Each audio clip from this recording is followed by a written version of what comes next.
Yeah, I was trying to keep it short for you, Daryl. 2:04 in the morning Pacific Standard Time. It's still the 6th of June, 2023. Yeah, we were John Zero's in California, but this is September 11th, 2001. I was working at Blue Cross at the time. We bounced from floor to floor. We had about a 15 level building in San Fernando Valley. You want to see some of the tallest buildings at that time? It was in the West End. We had the construction, we had the buildings, office, hotels, we had skyscrapers.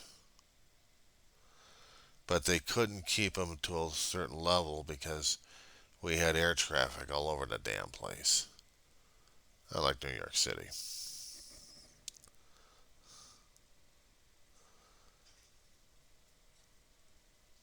Woke up in the morning. I didn't think I heard it right. I'm taking a shower and I'm hearing things on the news. I'm like, what?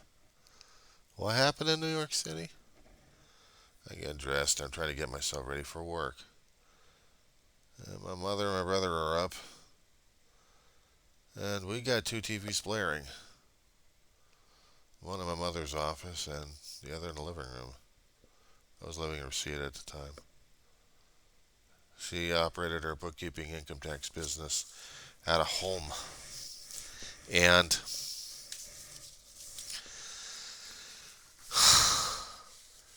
she'd watch television in between clients while she was doing her work.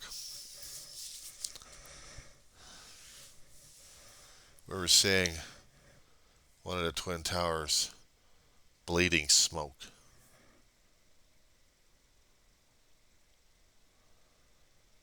And we thought, what the hell's happening here? I said, a plane hit it? Kept thinking maybe it was a smaller Cessna or something like that. And then somebody said a 747 ran into the damn thing. I'm like, you gotta be kidding me. We're watching this damn stuff. Until we saw the plane hit in the second tower. Now I'm panicking.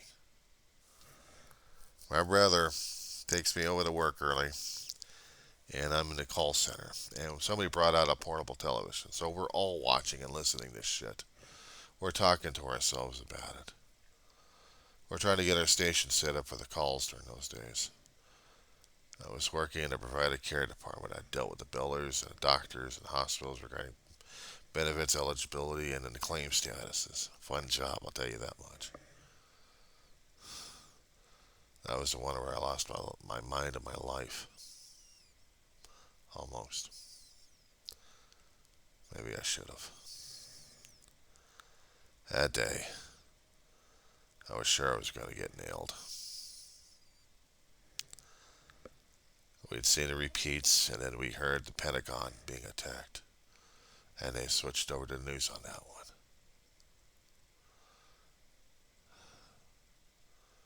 Management was trying to discuss what it's going to do for the rest of the employees of its company, including in our territory where we were at. San Fernando Valley is a little bit of a bowl, dude. We have traffic coming through. We got choppers in the air for fire and police, and we got two airports. One's supposed to be commercial, but it was military at one time, and the other at the far east end of the valley was the commercial one.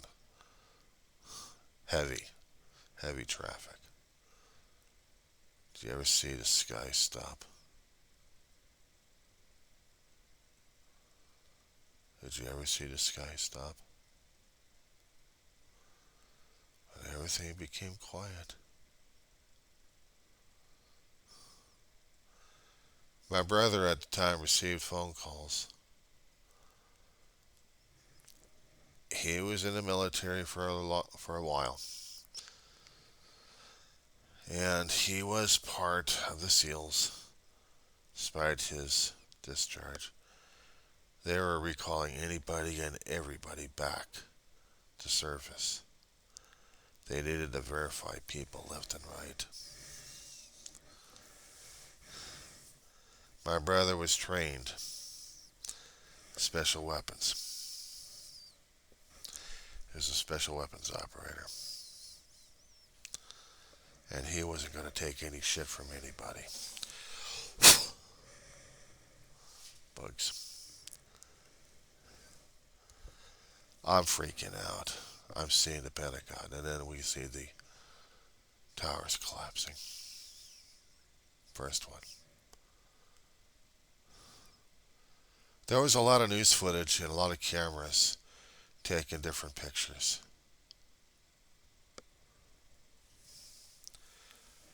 You see the documentaries these days. It still makes me sick to my stomach, and even when I see the still pictures that they derived some of the images, and they were talking about it.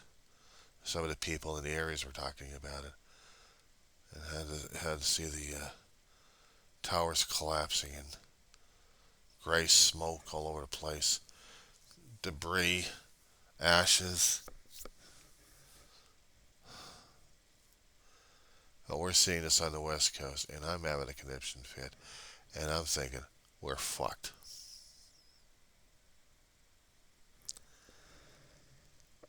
I wigged.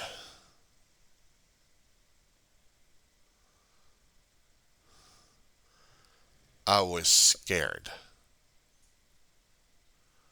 I didn't know how to handle this one, dude. Sure as hell, I did not know how to handle this one, Daryl. I wrote to security and to the company president we had how woefully lacking our security things were going and safety, and I lost it in my head during that time. The email went out. I guess it's at that point they kept an eye on me to see how well I was going to be changing into something or someone else.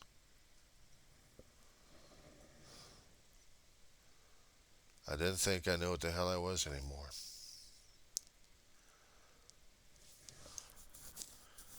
15 minutes later, I have an executive secretary wanted to talk to me. We were going to be getting the word shortly that we're going to be getting the hell out of there. No one is going to be working during that day. They're shutting the country down.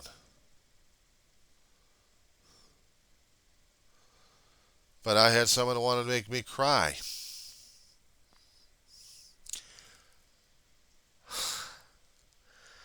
I was in too much of an emotional state. I gave her a couple of tears, but I was still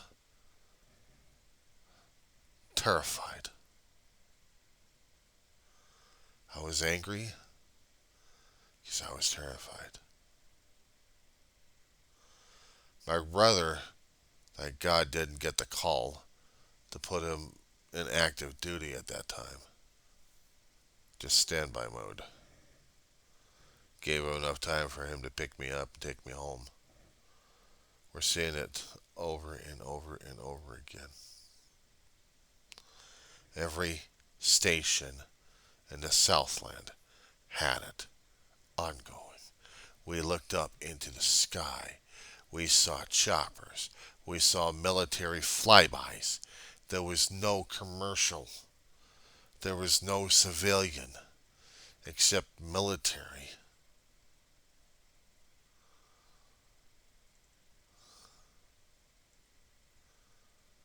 It felt like the end of the world, Daryl. It felt like the end of the world, dude. My brother was trying to keep things together.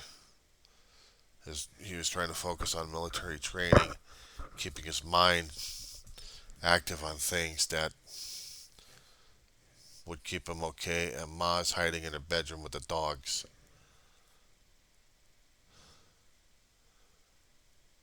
We didn't go out. We stayed home.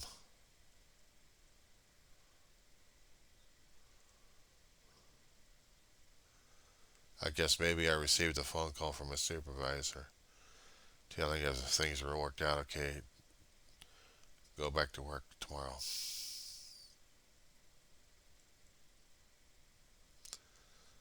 How could I go back to work when every damn day is going to be like this? I'd see the tower collapsed. I see the other tower collapsed. And then the day by day by day of people struggling through the ashes, politicians trying to get their shot on the air. A lot of anger and resentment coming up.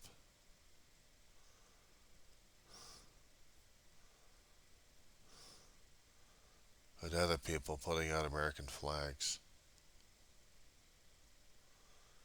to show their damn patriotism. You couldn't do this. There was no way in hell you're going to be doing this to us. I got pissed off.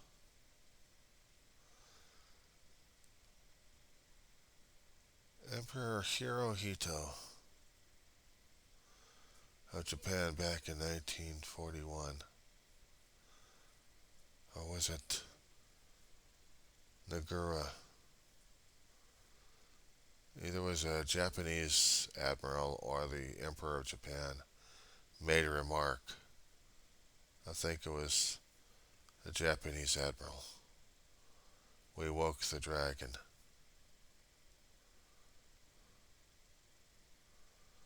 They were afraid of America coming back and striking back hard. We had to build up our forces back in World War II. They were angry at the time. They got the word on the radios, they read it in the papers, and they all wanted to get into the military. They were that pissed off. And it was the same damn thing I was seeing in my lifetime because the homeland got hit. New York City, Washington, D.C. The plane that was going to be, the last plane that was going to be coming in, it was going to hit the White House. Command and control. It could have hit Congress. It didn't.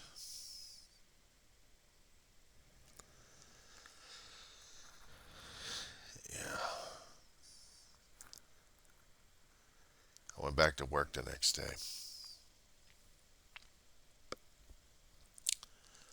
And I was looking around scared. Some of us were trying to reassure each other with little smiles here and there. My world was going to be different from that day on. I was terrified. I was afraid, Daryl. One thing was being afraid of death. But the coming of death on that one, I didn't want to die. Been there, done that. I didn't want it. And they were keeping an eye on me because they thought I was going to freak out and bug out and do something stupid. Shit, were they right years later down the road. I was terrified. I was afraid. I was angry. I was angry.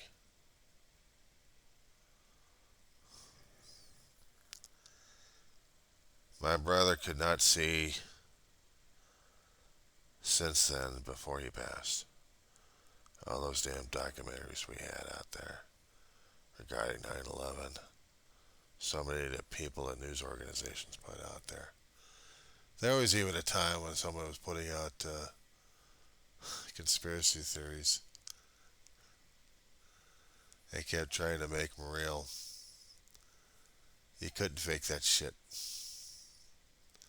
There was no way in hell you could fake that shit or even tell us that it was government planned assassination on our country. I didn't buy it then. I still don't buy it now. But I tell you, I heard it, I saw it. The anger.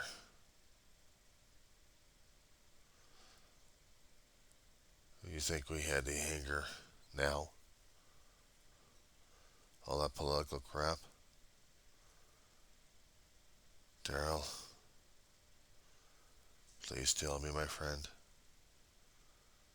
that you saw it right after 9/11, and you saw it coming out hard, and you saw it deep. That was a hell of a lot of pissed. That was a hell of a lot of pissed off people. Besides being terrified, they wanted blood. They were going to get it on our own citizens one way or another. Our own citizens wanting blood, and they were looking for their own targets on their own people. If you weren't the same, if you weren't us,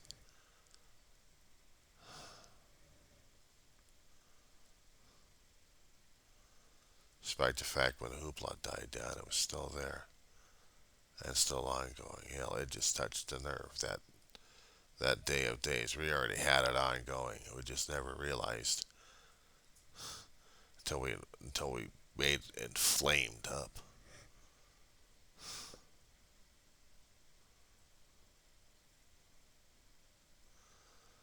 I'm seeing the horror happen these days more and more. Streets, different countries.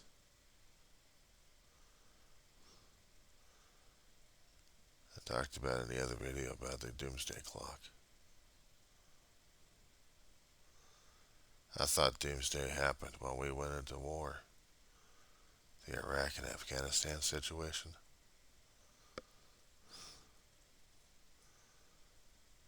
In almost 20 years. It was just a regular nightmare. But we codified it. We talked about it. We saw the casualty lists. We saw the faces. And it became regular. It became regular. Oh, God, artist. Artist in recovery named Daryl. I got used to it. It got so mind-numbingly tragic that I got used to it.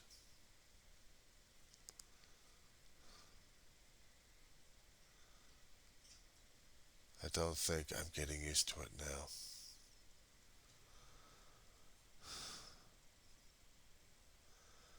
I don't think I'm getting used to it now, my friend.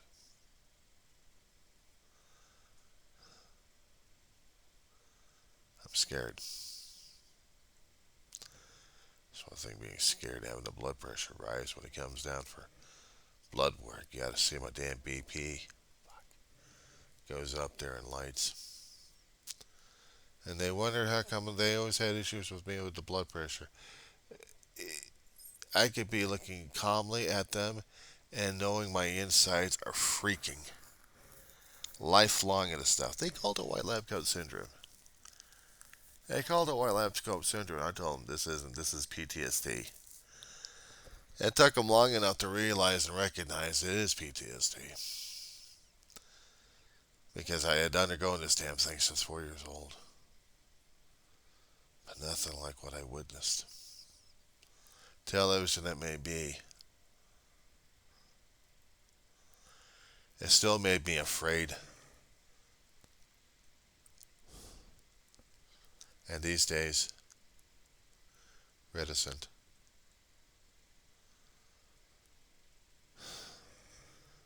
Said before, I'm living right next to an airbase.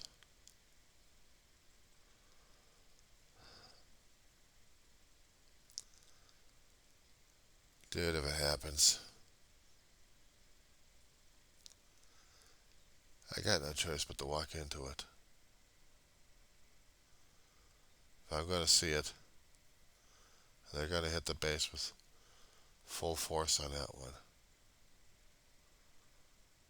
I want to be part of that initial blast wave. I won't be living in this world. I sure as hell going to be having a hell of a time trying to explain God on this one. How's my higher power going to be able to deal with this?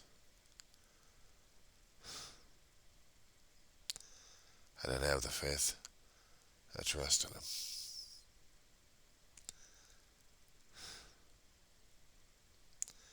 Still scares me. It still scares me.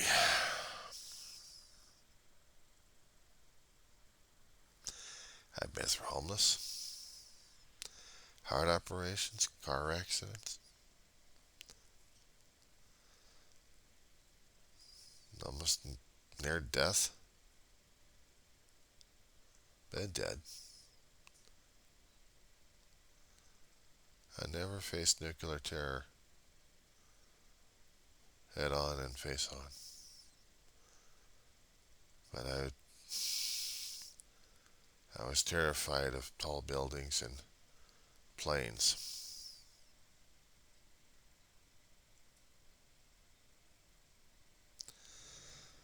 Right after 9/11, I was afraid of tall buildings. Second story I could deal with. Taller than that, I don't know. I had to get myself off the damn thing. I've had temp assignments prior to that I didn't worry about working at taller buildings. Right after 9/11, forget it. I didn't have any temp assignments after Blue Cross. I had unemployment. If you caught that video,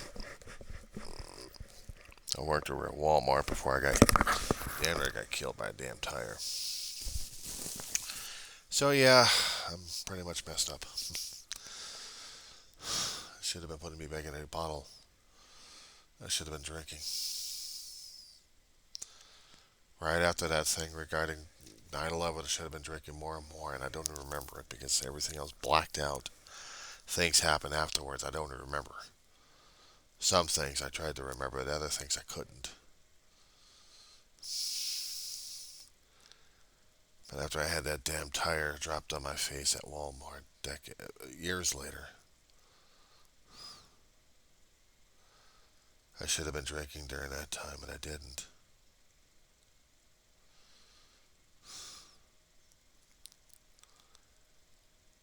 I just didn't have the desire. But I was pissed.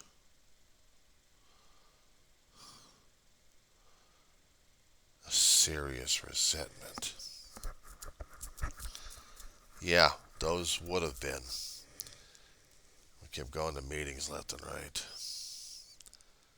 And I sure as hell I had to take care of Ma. Those had to be the priorities, and they were. They were the priorities there, Daryl. Ma and Dave needed me. They didn't need me as a fucking drunk. And I didn't know what to do. I'm losing Ma, and she goes. It was a constant struggle trying to take care of me and my bro. And I struggled. We were able to go to meetings on some occasions, and then we lose the access to our card, and we're screwed on that. Being trapped over here without going to a meeting for several years. It does something to a person, I'll tell you that much. Going to college was helping me out a great deal. Making me understand the world better in different terms. And I'm grateful for it. I'm grateful for the college experience. What scares the hell out of me is seeing real life again. And potentially seeing the doomsday clock getting closer and closer. Daryl, there's not a damn thing I can do about it except record and talk. Pray to God that this stuff lasts. Praying that we survive. I don't know how. But I'm hoping our higher power will not let us down and keep us living, though.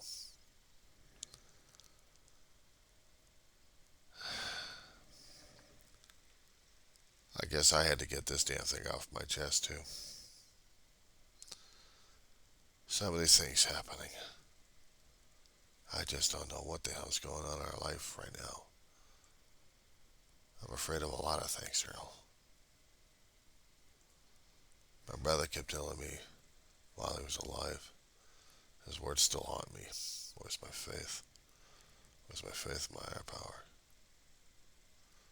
Yeah, but you still need to do the action, schmuck. Faith without works is dead. Faith is one thing. They say faith moves mountains. Yeah, but you gotta have the action to do so in the first place. How are you gonna move that mountain? I don't know. Maybe one pebble at a time. Okay, it looks like the clock's ticking and it sings 2:30 at night or in the morning. My body and my brain are trying to tell me bed.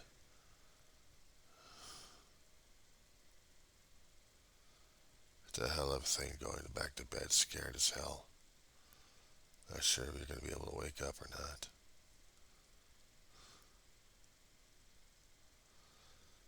I'll do a video when I can afterwards.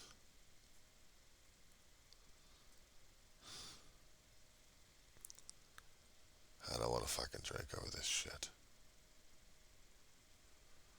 I still want to live.